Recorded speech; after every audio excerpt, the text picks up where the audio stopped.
Kryetari i Partisë Demokratike Sali Berisha zhvilloi një bashkëbisedim online me qytetarët ku ndalte protesta kombëtare e paralajmëruar për ditën e diel në orën 18.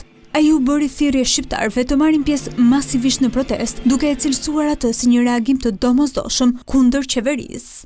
Shfrytëzoj rastin të bëj thirrje qytetarëve shqiptar të përmbushim detyrën tonë ndaj këtij regjimi, të ngrihemi fuqishëm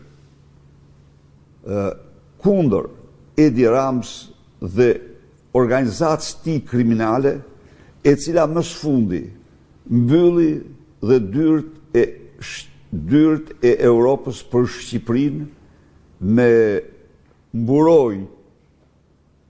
mburojnë që krijon për vjedhjet e tij dhe të organizatës tij kriminale. Berisha zbuloi gjithashtu disa detaje nga organizimi i protestës, duke theksuar se deputetët e opozitës nuk do të jenë në vit të parë. Sipas tij, ata janë udhëzuar të qëndrojnë pranë protestuesve të zonave që përfaqësojnë si pjesë e një strategjie për të rritur koordinimin dhe pjesëmarrjen. Deputetët kanë porosi të mos rrinë të partë, por të shkojnë kryesisht tek qytetarët e rrethave të tyre e zonave të tyre në protestë. Në të njëjtin komunikim, Berisha komentoi edhe zhvillimet brenda Partisë Socialiste, duke thënë se Belinda Balluku mund të zgjidhet sekretare e përgjithshme e PS-së. Sipas tij, kjo lëvizje do të tregonte forcimin e pozitës së saj brenda partisë. Përkundrazi, dëshmon se Edi Rama është